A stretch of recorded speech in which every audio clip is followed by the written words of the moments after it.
Awesome. Okay. Hi, everyone. Watch this on the replay because we had a tech issue. And thank you so much for joining us to chat about men's mental health. And thank you to everyone who has so graciously given up some of their time to join me to talk about this really important topic. So I'm going to go alphabetical, which is what I've been doing on everything for the promo for this, because it feels like the fairest. Jay, hi. Do you want to tell us a little bit about you? It is not very often that J comes first in the alphabet. That I'm not used to being first in alphabetical. Well, thank you so much for having me here on this very important topic. As you can see, very important to me. I am Jay Shifman. I'm the host of Choose Your Struggle, which is a podcast. It's a whole brand of live events well, virtually for the last year and a half, but hopefully soon going back to live. I am a guy in long-term recovery who struggle with my mental health as well. And so a lot of what I do is seeking to help end stigma and promote honest and fact-based education around mental health, substance misuse and recovery, and drug use and policy. Awesome. Well, thank you so much for joining us, Jay. And then another Jay, next in the alphabet, Joey. Hi. Can you tell us a little bit about you? Thanks, Hannah. Yeah, my name is Joey Dumont, and I am the recent author of a memoir called Joey Somebody, The Life and Times of a Recovering Douchebag. And it's about my lifelong struggle with insecurity and mental illness, specific to episodic depression, chronic anxiety. My little brother died from depression in 2007. And I then started a podcast called Laugh Your Cry Out, because my theory as an uneducated man in this field is that humor helps. And so the goal with the podcast is to talk about subjects, use some levity in places that are pretty dark to talk about. And specifically for me, I want to work with and for the benefit of men's mental health. I come from the media background. I was in the advertising business for the last 20 years. And so what I want to do is kind of talk at scale about how the media is affecting our men's mental health at a deleterious level. So that's the goal of starting both the podcast and writing the memoir. Awesome. Thank you so much, Joey. Tim, hi. Can you tell us a little bit about you? Thank you, first of all, for having me on, and it's great to meet everybody. I guess we'll start with I live with mental illness. It's pretty much become a passion of mine. And I just kind of live that lifestyle of learning and using tools every day and finding what works best for me. I have a podcast with Will, who will be talking next, Above Ground Podcast. We talk openly, honestly, raw, real, however you want to put it, mental health and just mental health in general, all of its tentacles that can sometimes grasp hold of people. And we try to throw in some humor, mostly from the peer perspective, from our own situation. I think that's about it. Just happy to be here. Yeah, awesome. Thanks so much. And Will, last but not least, tell us a bit about you. You know, it's awesome to be here, Hannah. Thank you so much. It's great to see you again. Hannah has been on Above Ground Podcast, and as Tim said, I am the other half of the dynamic depressive duo called Above Ground Podcast. I actually am a peer support specialist. I have my certification through New York State. I do not work in the field because the job is very hard to find, first of all. And like now that mental health has become front and center, things seem to be changing as far as what professionals get into it and things. So what I've chosen to do, and with Tim, is I've chosen to use my God-given talents of music and art and just being able to talk to people to spread the message that mental health is the most important part of your health, because without mental health, you do not have physical health, nor do you have any health, because it all starts in the mind. And tomorrow I'm actually releasing my brand new single called Memoir, Despair and Mayhem, on Spotify and all the music places. And it's about my struggle with my mental illness. So hopefully everybody will check it out. So thank you very much for having us. And it's great to meet everyone. Yeah, awesome. Oh, yeah. As I said, thank you so much for joining us and sharing a little bit of your stories. And I guess I'm going to put this question over to you before I've got some scary stats.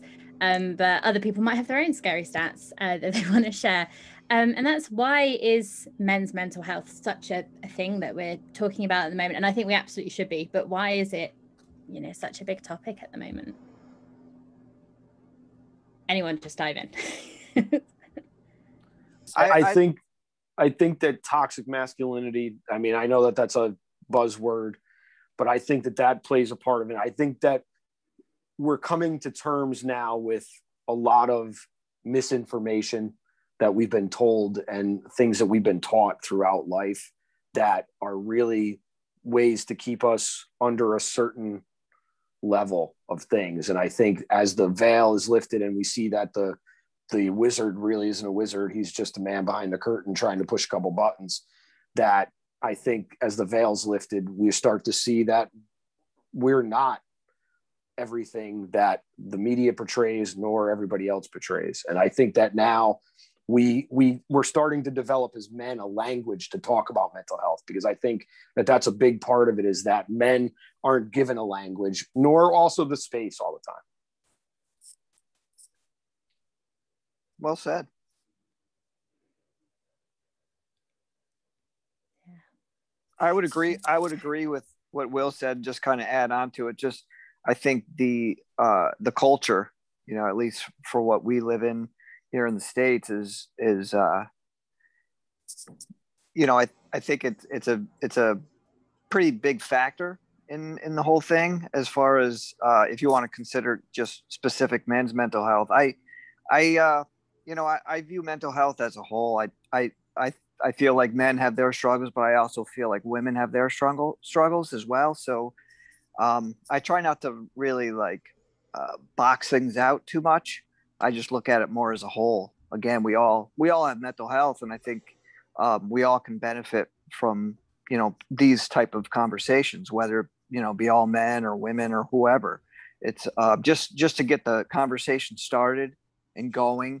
And you know, at the same time, if we can talk more about you know, the facts behind things and why this or why that, that could be a significant help for most people. I think, you know, I think most men would shy away from the conversation, but if somebody else started it, they may hop in and be like, okay, I guess, you know, this is safe to talk about it or whatever. I think that's a great point. I released my book on April 2nd, to be specific, and I've had 35 conversations, whether over Zoom or the telephone, since then, with buddies. And so I spent, as I mentioned, a couple decades in the business of media, and it's a very macho industry full of bravado, and I loved it, to be specific. But the goal of media is to make you feel insecure. And we do that so you buy our stuff, right? And that's part of your storytelling criteria as storytellers. And with growing up without a father, I looked to the media for what my understanding of masculinity was, what it looked like, where it came from. And so I reference things like James Bond, because when you look at a movie like James Bond, you're like, wow, that guy's awesome, you know? And even my little boys, I have 9 and a 7-year-old, and they watch James Bond. They're like, Daddy, he's handsome. Like, he is. And Daddy, he drives an Aston Martin. And you're like, he sure does. And you're like, and I like his clothes. And you're like, me too, right? You're like, he's got some cool duds. Oh, and by the way, Daddy, fast forward to the kissing scenes, right? But for most guys, you're looking at that and going, okay, so he's stoic. He's a solitary figure. He's a kung fu man. He's astute with weapons. He's handsome, well-dressed, shaken, not stirred martini. And by the way, he gets laid all the time. So you're like, okay, that's the dude I want to be. So then if you take that media influence and transfer it to the television screen, which for me, I grew up in the 70s and the 80s, you got Tom Selleck, Magnum PI, right? You're like, holy shit, who's that dude? Oh, well, he's 6'4" and handsome, and he's got a mustache the size of a cat. Oh, and by the way, his best friend is TC, who flies a helicopter. And you're like, are you fucking serious? This guy drives it. And these guys are all mates in the military. So they're as macho as you can possibly get. And it goes on and on. Patrick Swayze in Roadhouse. You're like, okay, that guy's cool. He drives a Mercedes. He's a kung fu man. He's solitary. And so like my purview of masculinity was these things. And so what if men growing up aren't these things? They don't fit within the bucket of captain of industry, of military hero, athlete, sexually prolific, tall, dark, and handsome. What are you? That's a huge problem. And so that is, as I mentioned earlier, my goal is to talk about the media's influence specific to men, and then how that actually is deleterious to our collective mental health, because we don't fit into these buckets. And so that's kind of the area where I think men, we actually, I don't think we need to apologize for being masculine. And again, as an ad guy, I don't like the phrase toxic masculinity because it puts people on their heels, right? There's nothing toxic about masculinity. There's where masculinity becomes toxic is when it's harmful. So when you do something like, I think the pieces and parts of that were Harvey Weinstein, who obviously wasn't just a toxic masculine person. He's a rapist. He's a criminal. He's a barbaric asshole. Those are things that are not necessarily tied to masculinity. They're tied to criminality. And so like, I think with toxic anything, it ruins it. What I think we need to talk about is expanding the definition of masculine. If you look at James Bond and say, okay, he's masculine, why don't we think Jimmy Carter's masculine? He's a wonderful human being. He was maybe not the best president, but a really good dude, right? And he's a leader, and he's soft, and he's quiet, and he's confident, and he's kind, and he was a wonderful husband and father. That's where we need to expand the definition. And I think when we can do that collectively, there's a much better chance that the children that are coming up have a better chance to fit into a bucket that will actually affect their mental health in the positive. Jay?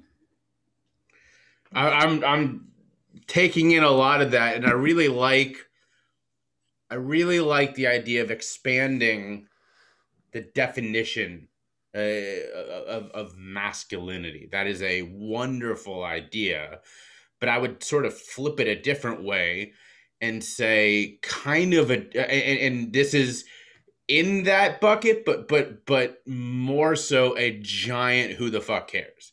Like I'm standing here in my office, right? And you all can't see it because I have this wonderful green screen behind me, but my office is filled with shit.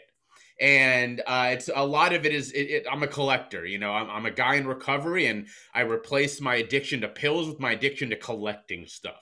And so I've got the signed baseballs and jerseys over here, and over here I've got my signed Kesha face jewels. I am a giant pop fan. I think Kesha is a goddess. I've got my shrine to Robin Williams over here. I've got my Star Wars collection.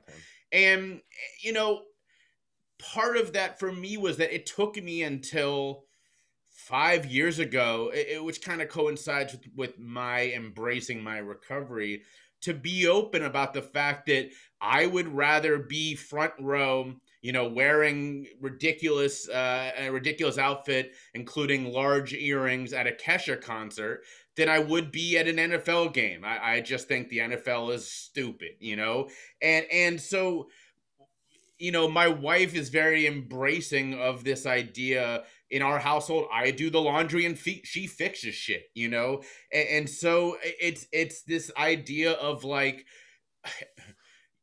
that isn't going to fit in some kind of a definition of masculinity, and I don't give a fuck, that my role as a person has very little relationship between what's between my legs, and I think what I'm so enthusiastic about the generation that's coming up now is, I was just listening to a fantastic podcast on this probably 2 or 3 days ago, that many people in, what are we calling them? Gen Z? Is that Gen Z coming after us, the millennials, right? I think so, yeah. When they're asked about their sexuality, they don't have words. They're just like, person. You know what I mean? Like, this thing is just very fluid. And I wish that our generation, the millennials, had more of an opportunity to do that. We're kind of a bridge between the old school thinking of our parents, the baby boomers. Sorry, Gen X, y'all don't get a time. You've been skipped over, apparently. Yeah, how is that possible? I don't know. I'm with you, by the way. Dude, I Joey, feel for you. Together, brother. We got to stick together, man. You got screwed. I'm with you. But we the millennials are just this bridge population, and we've got a foot in each camp. And I really admire a lot of what young people are doing today for that respect, that like just kind of a giant who cares about a lot of these traditional ideas about gender. I think oh, sorry. I can't see Tim talking. I was just going to comment on something that Jay said. I think, you know, the whole image of the masculinity thing. I think there's some important elements to it. And I think the education system is a big element to it, just because, at least again, here in the States, it seems that we tell kids what to think and we don't teach them how to think. So therefore, again, if I, you know, turn on the TV or see some pop star doing something stupid, some of these kids are going to be impressionable, be like, wow, I guess this must be success, or this is what you have to do to be cool and masculine. And it's like, to be able to just say, you know, either A, that's stupid, B, I don't give a fuck, whichever you want to say, but just have your own opinion and not really worry too much as to what the society, you know, the rules of society is telling you how to think, and just be able to think for yourself and go, well, I don't like that because X, Y, and Z, and that's my opinion. Doesn't mean I'm wrong or you're right. It's a different opinion, you know? Yeah, I gotta say that I will disagree with Jay on the bridge part. I actually like to look at Joey and I as the bridge between the old and the new, just because we kind of have come through, and granted, millennials have too, because my wife is a millennial. So I get it totally. And I'm totally with you, Jay, on your wife fixing stuff and you doing the laundry, because I do more of the laundry and dishes than I do fixing stuff. So I'm totally with you on that. But I do think that, and you know, I use the term toxic masculinity because, to be honest with you, I hadn't really thought about masculinity as a whole. Like, because I've never really given a fuck about necessarily what anybody really thought about me, because I'm so hard on myself that anything that anybody says outside of me doesn't fucking matter anyway, because I've been a self-loather for so long. So that's all you got. Bring it on, man. Yeah. Well, I you know, you should see what I say to me. Well, I'm not going to repeat the shit I say to myself on here, but it's good it's good to be in a room with like-minded individuals, because, and it's great that people like Hannah and us, we can bring other people together to have conversations like this, because these conversations need to be had all the time now. I agree. And this is just specific to me. And I think that's kind of where it's nice to have these mixed conversations. For me, masculinity was tied to a female attention. And Hannah and I talked about this on the podcast. And I said, I can only speak for me, but female attention was my number one priority. It wasn't like sort of there. It was one. And then there was a massive delta between 2, 3, 4, 5. And then 2, 3, 4, 5 was like my buddies and beer and sports. And then you think, and then there's a corollary between each one of them. Well, why do I like to be an athlete? Well, because women like athletes. Oh, why do I like to go out with my buddies? Because there's girls at the bar. It was, and again, this is me, not talking like everyone's all jacked up like I am, but for me, I loved female attention. So I wanted to do whatever it took to get female attention. And I put on these personas growing up of confidence that wasn't confident at all. Confidence is the sweet spot between arrogance and despair. Despair is not knowing you have any. Arrogance is thinking you have too much. And so I was never there. So I would always mask myself with arrogance, which was aggression. I was a good athlete. Obviously, I have no problem talking. So it was like, okay, so these are the things that I got attention from, specifically female. So masculinity was really important to me. And possibly the same thing with you, Jay. The woman that fell in love with me, the woman that I married, was not impressed at all with the peacocking. Like, we met in the industry. I used to have black nail polish, big rings, Gucci everything, because I was really proud of me. And when we fell in love, she's like, yeah, dude, we're done with that. We're done with that. Like, you just need to grow up. I fell in love with you because you have a big heart. And I like the way your brain thinks. And I was like, okay, and that's it. You're like, wait, I thought this was cool. Wait a minute. What's going on? Right. And I think that, Jay's in a position the same, and I just met him, but the fact that he's in love and doesn't care is perfect, because that's great. The problem is when you're 16 and you're not being looked at or talked to by women. That's a problem. And there's a great book out there called For the Love of Men by Liz Plank. And she started to understand, or she wanted to better understand the Me Too movement. So she did all of this very professorial research in the domestic United States, interviewing men. What does it mean to be men? This was trans men, gay men, bisexual men, gender binary, all of these things. And then she went to Africa, and then she went to Sweden and Norway and a couple other places. And then she came back with almost an apology around, hey, I didn't know how difficult it was to be male. Not to forgive, the creepy side that we've talked about, but to understand that there are all these societal constructs that may be actually less than optimal as it relates to men's mental health. And she cited something called incels, which are involuntarily celibate men. And it's not the fact that they're not having sex. It's the fact that they're not getting any attention from females. And it's a problem at scale now. And she then talks about the corollaries, not causal, but corollaries to mass shootings. If you look at a lot of the people that are involved in that, they're isolated figures. They don't have any attention from men and or women.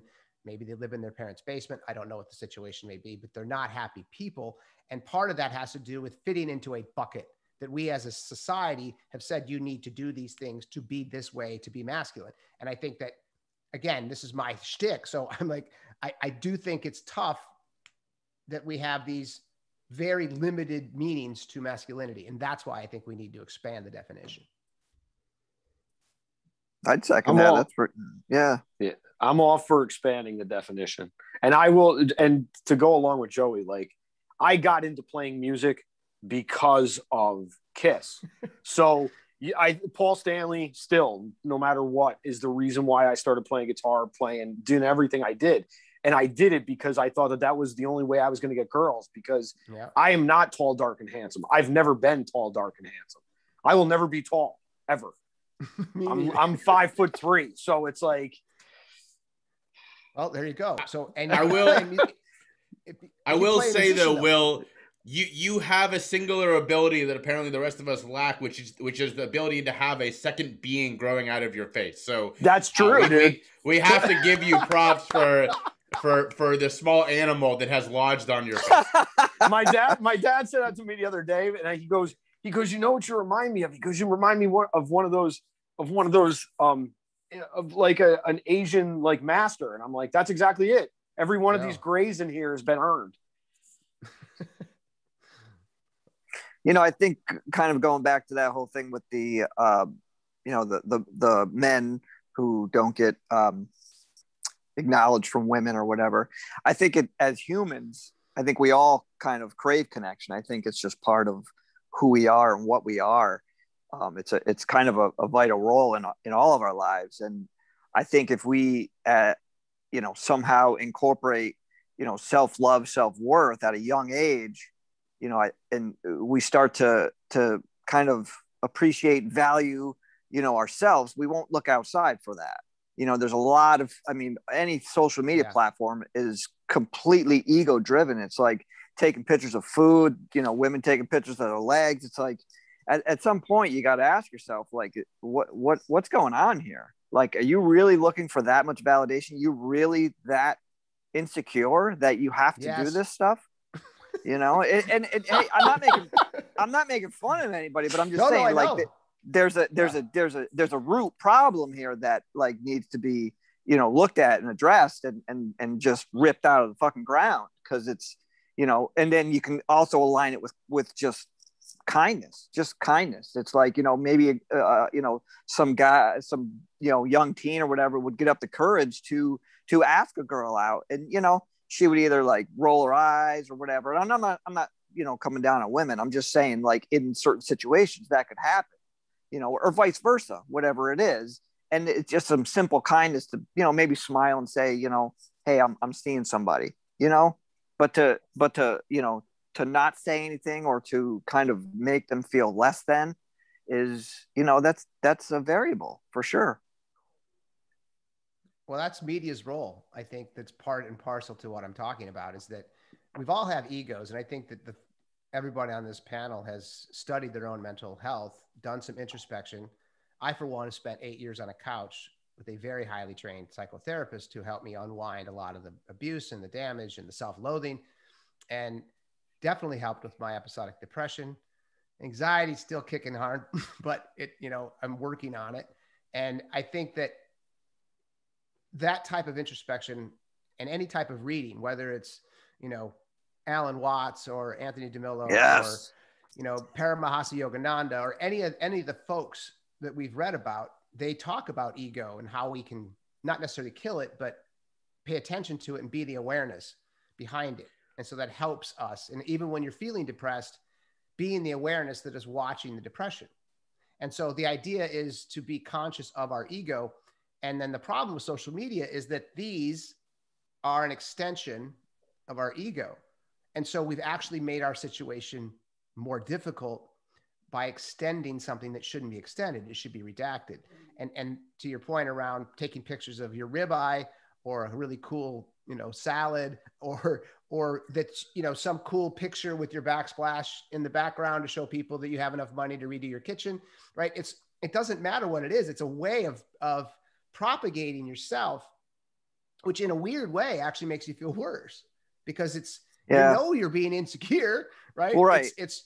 But everyone else is doing it. And I want people to know that and yes, we want to be seen. We want to be touched. We want to be acknowledged. And that's part of the advertising game in general, is that everyone in my industry studies behavioral science, because we know what we need to do is get people back to the location in which our brands have asked us to get them back to, whether that's a soda, whether that's clothing, whether that's a car, whatever those things are. It's to attach some level of insecurity to that person unless they have this. Right. And so that's a big piece of where I think mental health is going off the rails, is that social media is an extension of our ego, and it's proving to be really harmful. Yeah, so definitely.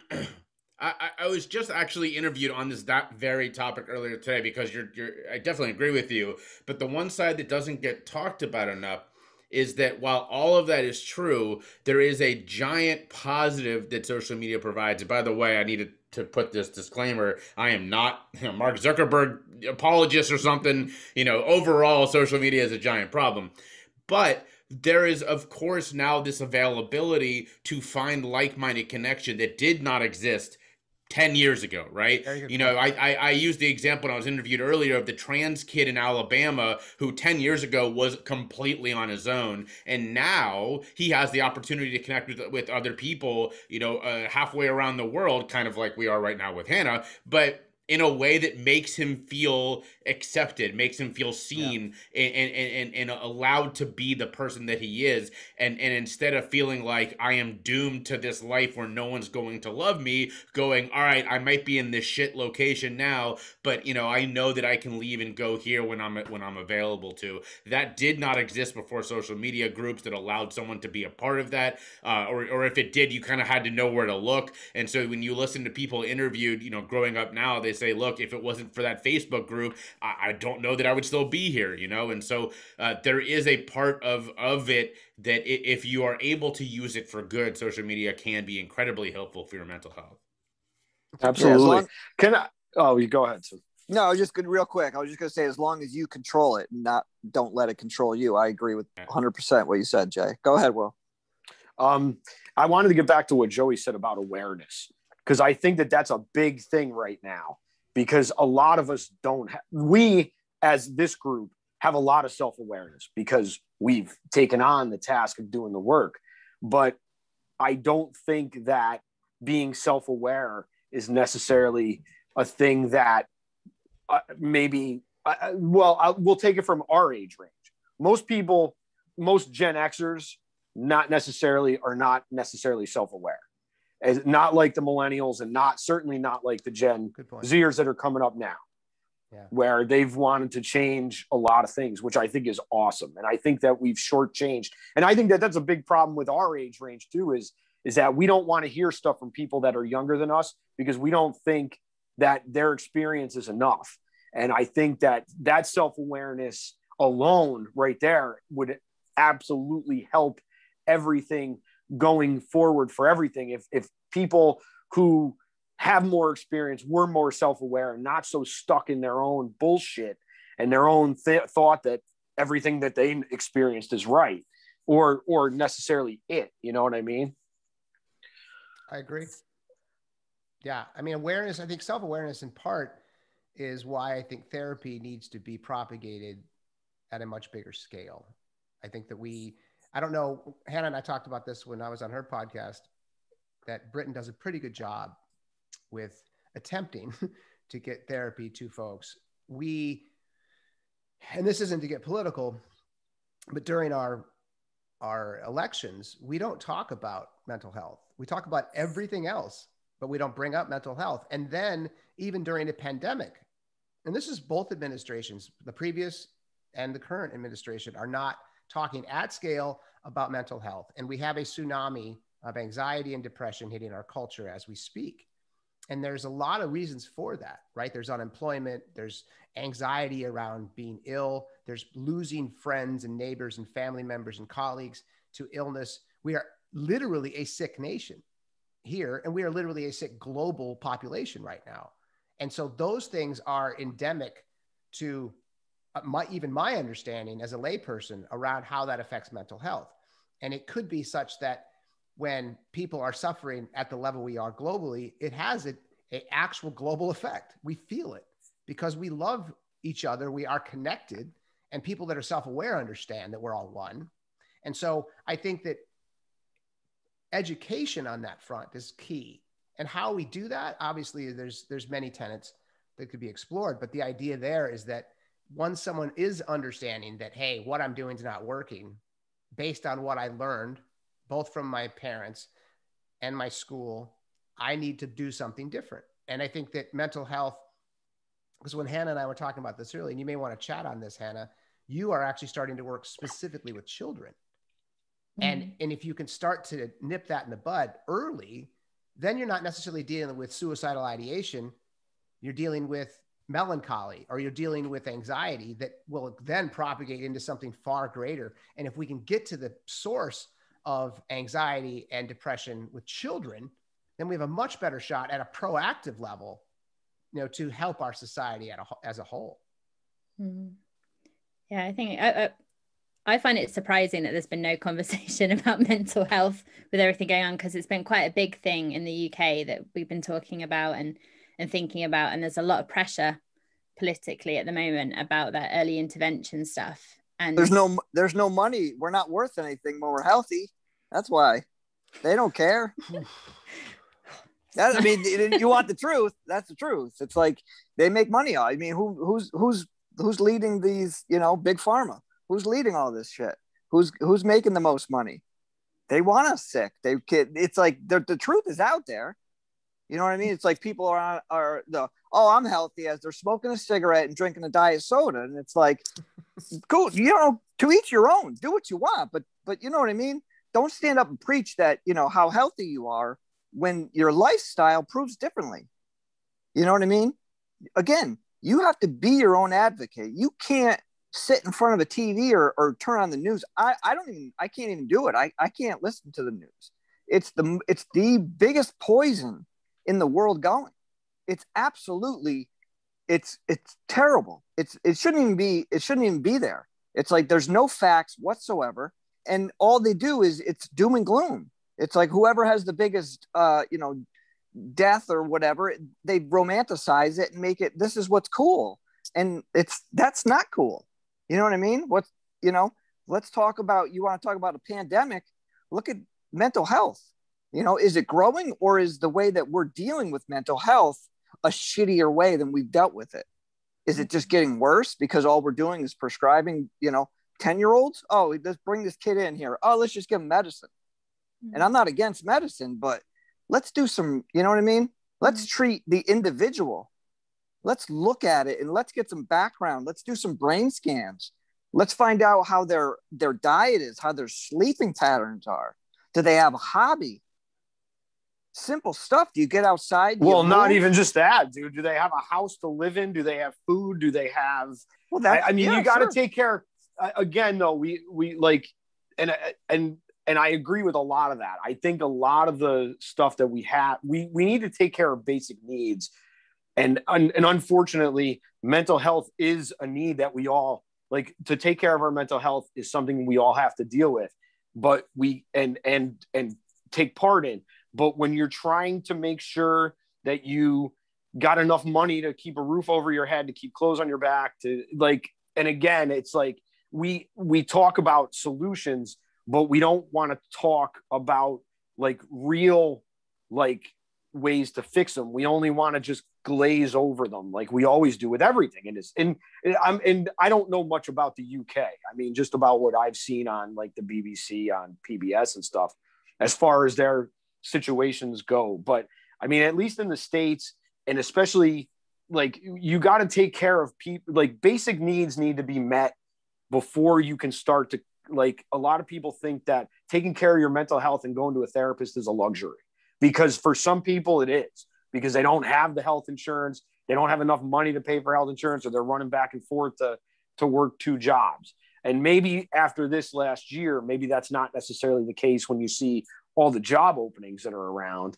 But again, is that enough to keep somebody, healthy? And I think basic needs is, right. And sorry, Joe, go ahead. No, go ahead. I'd cut you off. No, it's all good, man. Because I was done. Okay. I was just saying that's exactly where I think our issue is. So my little brother who died from depression was told he didn't qualify for therapy, even though he was bipolar, even though he was suicidal. Do you hear voices? No. Okay, well then you're good. Go home. Right. And he went in and out of rehab centers. He went in and out of mental facilities, and it just wasn't there. And the bigger issue for me on that front is that my older brother, who is alive and well, suffers from MDD, and he financially can't afford to go to therapy. And if you're on a typical American insurance policy, Kaiser, as an example, you get 1 visit every 6 weeks with a therapist, which is like going to the gym once every 6 weeks. It really doesn't do you much good, right? And so what I do know from that is I was in a financial position where I hired a very highly skilled, sought after therapist who did not take insurance, by the way, most of which do not, as I found out in San Francisco. And I could afford to pay for that. And it actually changed my life. I don't want to say it saved it, but it saved my mental health. I had so much self-loathing, and I had so much insecurity that I had to unwind. And I had to do that every week. That was every Wednesday at 5:00 for 8 years. And that's Joey, I'm glad, I don't mean to cut you off, but I'm glad you brought up that one important thing though, is some, medical professionals don't accept insurance. So we can't point the finger and just say, well, health insurance, we need to do, there's many variables in this, and money management is one of them. We should be learning that in school, because I get it. I'm not trying to judge anybody, but if over and over again, you can't make rent or something like that, something needs to be looked at. If you can't make rent and you have your cigarettes and your booze, I'm not telling anybody how to live. But at the same time, we can't be crutches for everybody out there. Like, you have to learn skills and you have to take accountability. That's part of it. Oh, I agree. That's just my opinion. I agree with that. I think that the issue is at hand is if you're actually chemically imbalanced and you are suffering from depression, and you are, let's say you're young, or you're 25 and you don't even have a job with good benefits, or you finally got your first job with benefits, but they give you one visit with a doctor every 6 weeks. That's not enough. And I think if we can be preemptive with mental health at scale, absolutely, and that's globally, then we have less problems in our society specific to mental health and how we actually interact with one another. And I think that's a lot of the problem for me. And that's why I was kind of referring back to what you were doing, Hannah, with children. You specifically, and what you're doing in the organization is focusing on early children and how they're seeing the world, right? Yeah, well, so early children and kind of actually young people up to 35, we're going for the broadest definition possible. But Yeah. early intervention, yeah, because I think we're lucky in a lot of ways that we have the health service, but the waiting lists, that often someone could go for support and basically be told that they don't meet the threshold. Things aren't bad enough yet. Right. Right. You know, so I think it's that age, but also for an individual, that early intervention where things are starting to maybe not be great, and getting that support before things get, you know, more severe. Yep. Hannah, are you like a licensed Eddie, like a, you know what I mean? Are you in that field? I'm not judging. So, I'm just, it's an actual just curiosity. yeah, so I'm a coach at the moment, trainee counselor, and setting up a social enterprise. So because I think community and kind of the peer support is really important as well. So Well, we're just like that's a hybrid thing. that's what I'm getting at. I think in a lot of, I know around here, peer support is like, you it's not even a word. It's like, what, like, and there is stuff out there, maybe hard to find, but I think we have to stop overlooking, peer support or non-medical, you know what I mean? Not, someone without a degree. It may not be the best option, but it's still an option. So I think if we can somehow incorporate that kind of element, you know what I mean? There's people out there just like you guys, Jay and Joey, both with your podcasts. I mean, ultimately that's kind of what, you know what I mean? You're supporting people, you're giving out possible options, and, you're just by telling your stories, you're kind of making them feel less alone. So, you know what I mean? It's not ideal. It's not the best thing for people, but I believe it's an option. I mean, it's listening to other people's stories and stuff helps me for sure. Jay, I wonder if you've got any thoughts, because you're a mental health advocate and do a lot of work in the substance misuse area. If you've got any thoughts you wanted to share about the peer aspect, or the last little bit of conversation. So it's interesting. I think back a couple years ago, I got to go on a ride along with a quick response team, which is for anyone watching or listening who doesn't know what that is. These are programs that are still very new here in the States, where local organizations get a list of everyone who has overdosed in the last week, and they go out to those locations to provide assistance. And it can be anything from, do you want to talk about how to use more safely? Or we could talk about helping you get into recovery if that's what you're looking for. And the success rates are pretty low because sadly, a lot of these people are on without a home, or obviously the stigma around this is still very strong. And so I got to go on this ride along, and I meet them in the morning. We spend all day, and it was a very eye-opening experience. And at the end of the day, the woman who's running this pulls me aside and says, we don't get a lot of people with your experience on these ride-alongs. Can I pick your brain on what we're doing well and what we're not doing well? And I said, are you sure? And she said, yeah, why? And I said, because there's a lot that needs to change. The first thing, number one, is exactly to this point. There was no peer on this. They had decided that they would rather spend the money, and this was the second problem, on paying a policeman to go on this every day. And I said, just quite frankly, let's use some sort of common sense here. If you have recently overdosed, you're using a substance that is probably seen as illegal where you are, and the first person that knocks on your door is a cop, what are you gonna do? And yeah, not a good move. And she said, not a good move. We had never thought of that before. So this is the issue. This is in this particular one. Now, not every quick response team does that. But we're not putting our money where our mouth is, and instead we're continuing to fund things. You have some cities that are starting to give funds to mental health resources instead of policemen, and these are really positive steps. But as long as we try to treat everything through the highest intent of the law, we're going to keep losing people because we have a pretty big problem there. Yeah, and I think that's and you mentioned, Jay, it's not everyone does that, but that, even as a layperson, I would be like, yeah, when I was using drugs and drinking, I can't imagine a door, someone at the door, dunk, dunk, dunk. Hello, who is it? It's the Popo. Awesome. I'm sure they want to come and talk about my mental health, right? It's like, that's not. And by the way, I'm really stoned. So I can't deal with the fact there's a cop at my front door. So, I just, yeah, I mean, that is typical. And I think that, I love hearing that though, Jay. What else did you suggest? Like, what else how could you expand on? Or what did you see doing? that maybe needed adjustment? Well, I think that the peer thing was huge. Another perfect example is we go to a door and they say, "Is Melissa or whatever her home?" And the woman is clearly terrified. She sees the cop standing there and says no, and starts to close the door. I said, "Hold on, hold on, hold on." I said, "Hi, I'm Jay Shifman. I'm in recovery. I can tell that you are using meth and heroin. Would you, as someone who survived an overdose, I would be happy to talk." And she just kind of looked behind me, and I said, "Why don't I give you my card and you can call me later?" And she went like that.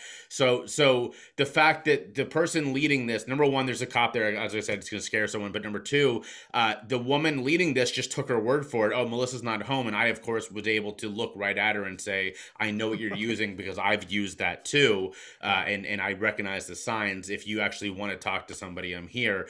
So the peer thing is important, but there is. I went to another quick response team, and they have peers, but their turnover rate is astronomical because again, we're paying these people pennies on the dollar, and if Absolutely. they can make more working at McDonald's in a much less high stress situation, they're going to go do it. So we have to reward people more for their expertise than just from their schooling. And in that case, these people should be paid whatever we can afford to pay them, which should be a lot of money.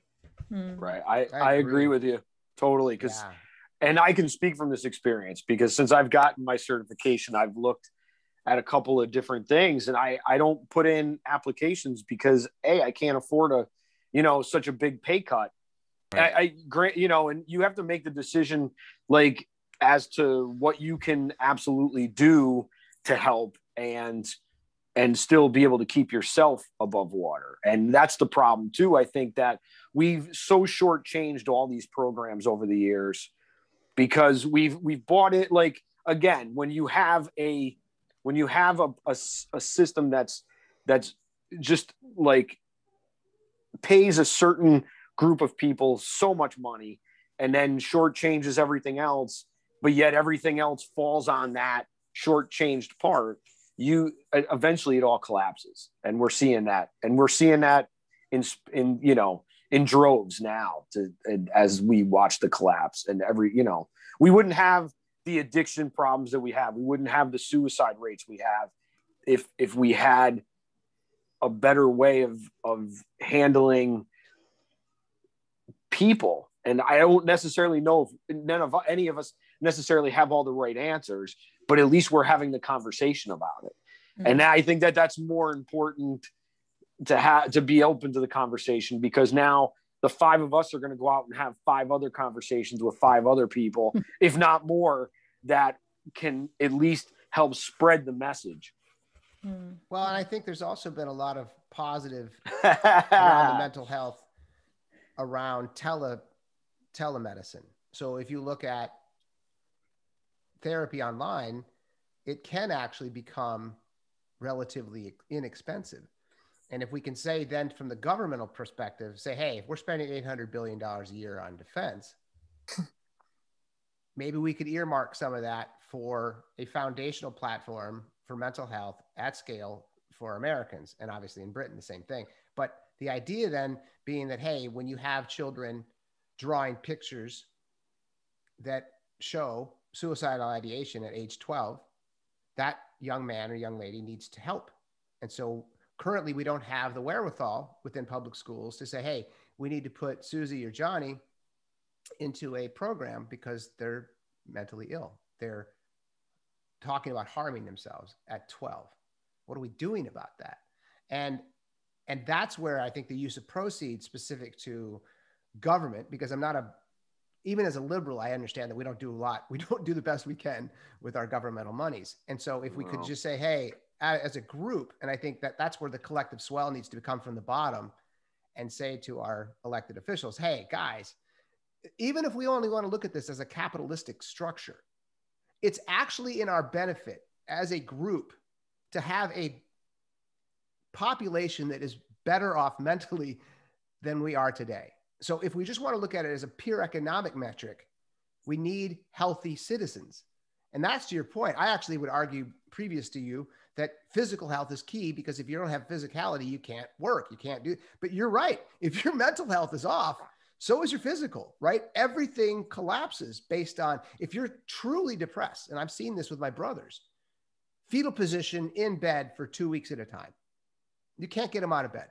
That's mental health. That's not a disease physically. That's not MS, or that's not, some tumor that's malfunctioning their physicality. It's not a physiology only piece. It's mental health. And so if we can say, just as, even if we just want to look through the lens of economics, we need to bring more money in our funding to mental health, period. However we do that, obviously it's above my pay grade, but it's got to happen. Yeah. It's got to be allocated properly too, I think. Yeah. Yeah.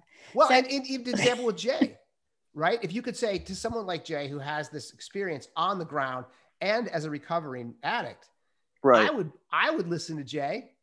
Right. Like he needs to be in the process. Right. Well, he's been there. He's bought the t-shirt. Important. Fuck, he's got it. Right. Like I want to listen to that dude. And so can we fund that for people like Jay and say, hey, because that's the person, if you go up to, a house that is, if they're on drugs and Jay comes in and says, hey man, I'm a recovering addict. And by the way, I can see all the pickies on your face. You're into meth. That person's gonna be like, oh shit, this guy gets it. So come on in, let's talk. And then maybe there's the beginning of healing. Right. But yeah, healing starts with conversations, doesn't it? Well, and being recognized and loved and cared for. Yeah. So I'm very conscious of the time. We're at an hour.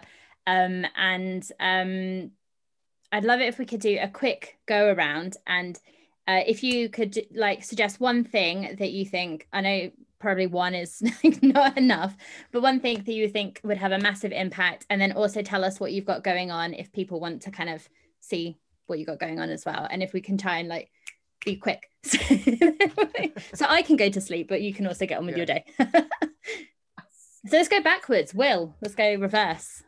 The one thing that I think that we could do is offer more peer support, and I'm all for it. And I think conversations like this, and thank you, Hannah, for inviting us. You can find me at Above Ground Podcast with Tim. That's our podcast. And you can find me at willfoley.net. That's where all my music is. So hopefully you'll check it out. Yeah. Awesome. Tim? If I would say, I think we need to restructure the education system and totally kind of base it around mental health, age appropriate, grade appropriate. And, again, meditation rooms, therapy dogs or whatever, animals, some kind of space where people can go and talk, almost like a counseling room, and have that kind of setting because I think that, again, is more of a preemptive thing that we could do. Awesome. And then, just Above Ground Podcast, check it out. Check out Hannah, check out Joey, Jay, check out their podcast, and just, do your thing and be kind. Awesome. Joey? Yeah, to be purposely redundant, I do believe that there needs to be billions and billions of dollars funded by our governments collectively around the world to build mental health access at scale for whatever reason. It could be moral, it could be economic. It needs to happen for whatever reason you want to plug or whatever box you want to check. I personally, my mission is, the reason I wrote my memoir is to share my stories. Exactly the same reason Jay goes and shares his stories with people, is because then you have credibility. You've suffered through it. You've been through it. You understand. The podcast, for the same reason, I want to have conversations with people like yourselves about mental health. I bring some levity to it on purpose, because I do think that laughing at ourselves is the first piece to taking yourself less seriously. I always make the joke, it's hard to take yourself seriously when your name's Joey, right? You just can't. It's not a serious name. You know, it's the nickname of a baby kangaroo. Like, get over yourself, right? And so I think that that's it for me is mental health at scale. Awesome. Jay? Yeah, I make sure to say this whenever I speak, whenever I'm interviewed, and that is, as a person who survived 2 suicide attempts and an overdose, reach out to somebody. You know, if you wait until someone reaches out to you, you're gonna be waiting a while. I can tell you again from someone who was there that if you truly feel like there's nobody in your life, you know, that'll listen to you, you're wrong. But if you truly feel that way, reach out to me. I'd say that every time, because those of us who do this have a saying, and that is, we'd rather spend 2 hours listening to you today than 2 hours at your funeral tomorrow. You can find me at my website, jshifman.com, or at the Choose Your Struggle podcast, anywhere you get your podcasts. Awesome. And I love the repping with the t-shirt and the hats. And I know, Jay, when you were on, we talked a lot about language as well and the stigma around that. And so that's definitely a really good conversation to look at, and something that I know is really important to you, because I think that adds to the stigma, doesn't it? It's having those conversations, and I think having them in the right way so that we're not actually contributing to that. I don't know what my one thing is. I've asked you for one thing. I was going to ask you. I don't know that I've got one thing. Actually, I guess my thing that I'm really passionate about at the moment, and we're just quietly launching, and like next week officially launching our social enterprise about the early intervention, and kind of creating that space and that community of saying, and actually I think the big thing is about being really authentic and going, do you know what? There's this myth that people have got it figured out, and they haven't. We're just figuring it out. Come and we'll all try and figure it out together. Because, you know, we have systems, whether it's education or the health service or whatever, that kind of go, yeah, like this is it. This is the way it works. And actually, I don't agree with that. So I think early intervention and that community and support, that's kind of where my heart is at the moment. And we'll see how that goes. So, yeah. Awesome. Thank you all so much for joining me. And we talked about men's mental health and also lots of other stuff, and got a bit political at times, but I think actually it is something that it's one of my bugbears, that things like healthcare, education get really politicized, don't they? Where actually they're so vitally important. But yeah, thank you all. And I will share this on Facebook. Sorry to everyone it wasn't live, technical issues. And also all of your links so people can check out your podcast. And I would absolutely recommend that people check those out and kind of connect with you all, and check out Will's song tomorrow, because Will kindly sent it to me, and it is awesome. I listened to it on like replay straight away because it's so powerful. So yeah, thank you all so much. Thanks for having us, Hannah. Yeah. Thanks, Hannah. Thanks, Hannah. It's great to Thank you. It was great to meet you all. Yeah. Right. Let me stop recording.